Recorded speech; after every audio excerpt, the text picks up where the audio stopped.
This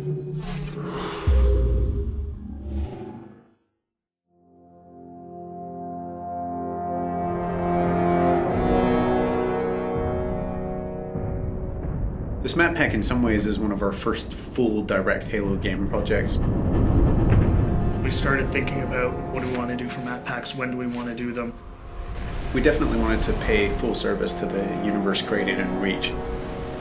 One big consideration when we were working was how do we fit this to the fiction? All these maps are unique from the story standpoint of being places that are snapshots around the Reach universe as Reach is falling. You're constantly confronted with the fact that there's this beautiful place, but it's not going to be there forever.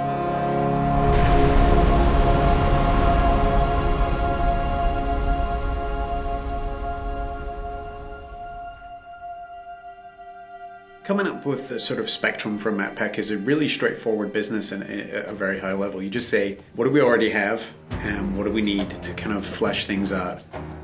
Everyone on the right side is working on super top secret stuff I can't talk about. And then everyone over here is also working on super secret stuff that goes. Certain Affinity, we're an independent developer. It's kind of spread out where we have artists down here in Austin, Texas. In little pods. We're about 50 people now. That team has a lot of experience with the engine, a lot of experience with Halo. Incredible Halo fans, obviously, because so many of them have been involved in the games before. On Halo 1, I ended up doing the user interface. Halo 2, I shifted to development. On Halo 3, I was multiplayer online lead. So right from the get-go, we worked really closely with the publishing team at 343 to identify maps that would make sense in the context of Reach. Example of the overgrown stuff that we're talking about. It was great because CA was crazy passionate. Like, these guys just showed up with a huge list. And it was more a question of just, okay, well, we can only make so many of these, so, you know, let's get to ones that we think kind of fit the fiction, fit the flow. There was a lot of exploration and a lot of collaboration between the two groups. One idea that came to mind was, wouldn't it be awesome to have a multiplayer map that you can see the planet getting glassed below you?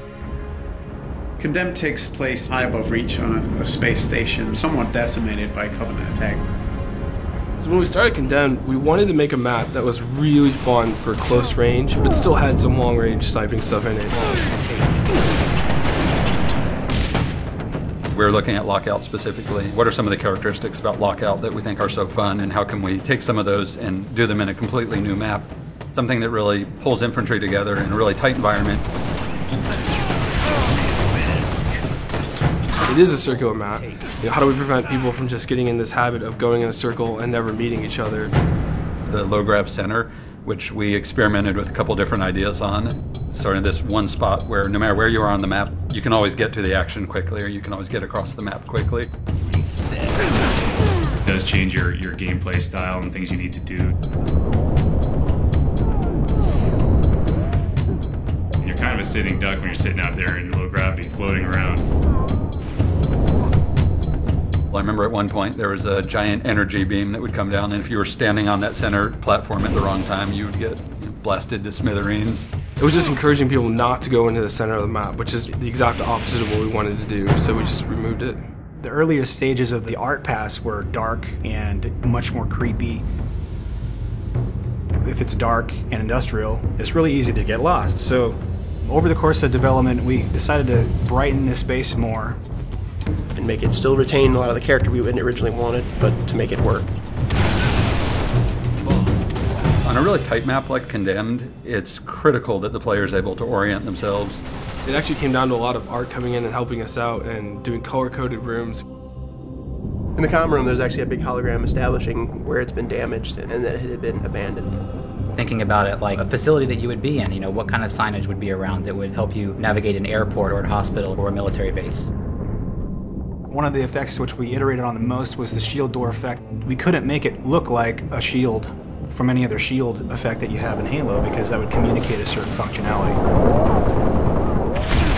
We had to design a new one, and we went through probably 4 or 5 different iterations.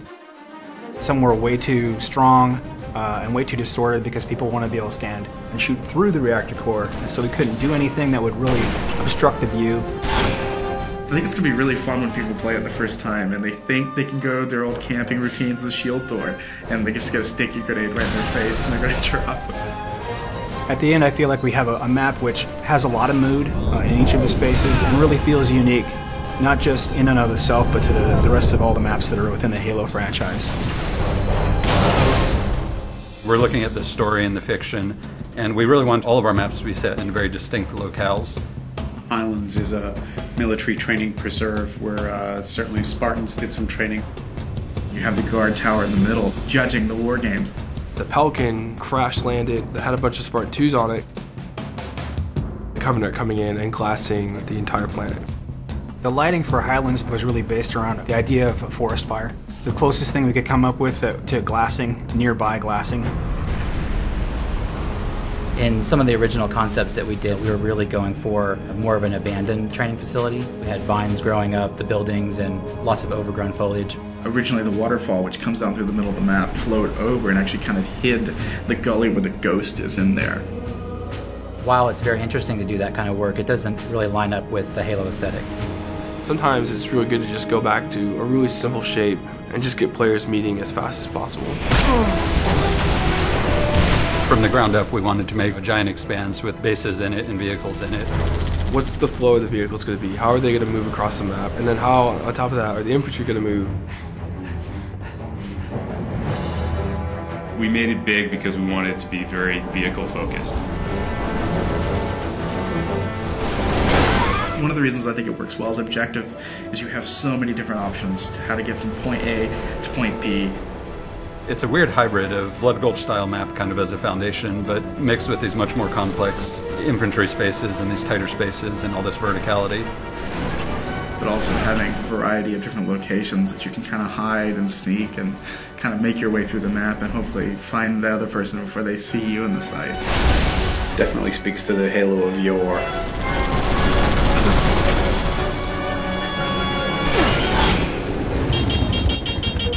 The new expanded firefight support meant that we definitely wanted to put in another firefight map. Unearthed is a really dusty, dry, arid environment. Reach is an industrial world, and its main purpose is a kind of military industrial outpost at the far reaches of human space.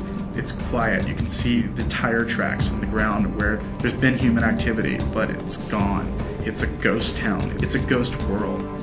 So you're seeing this huge open cast mining facility with these kind of step plateaus where the minerals are being extracted from the ground. The complex itself is built right next to a meteor impact, so it made unearthing the titanium really easy. Set, start. Creating a firefight map is a very different experience. We have to account for all these different types of AI of all different sizes, of all different movement types. Phantoms come in and supply the enemies to the outer perimeter. Hunters are almost 2 times the size of a player. When you go to put a door in, can this giant hunter fit through it? We really wanted to make a map that would allow people to jetpack from multiple levels. We wanted people to be able to armor lock in hallways and block the AI and get them to have to move and do different things. We cater to a wide variety of playstyles. If you want to do close quarters combat, there's opportunity for that in there. If you want to just get in a vehicle and run havoc and run over, 40, 50, 60 grunts, then you can. They want more vehicle combat in firefight because that just adds a different dynamic than just being a Spartan on foot. There's an inherent oval racetrack, and we have warthogs. So you put 2 and 2 together, you can run laps through the map. So there's literally through the main structure, and then under the bridge, and then back around. You can load up with your buddies, get a rocket launcher, riding shotgun, and then run laps and just rack them up. Just mauling through tons of Covenant. It adds this kind of exclamation point on the excitement and fun that is firefight. I hope that when players first play Unearthed, that they take a look around and just feel inspired and in awe of the grand scale of things, because it's a huge map.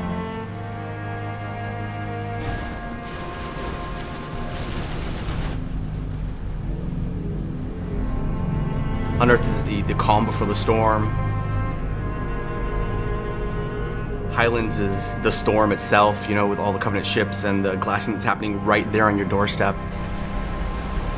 And then with Condemned at the very end, watching it all kind of go up in flames.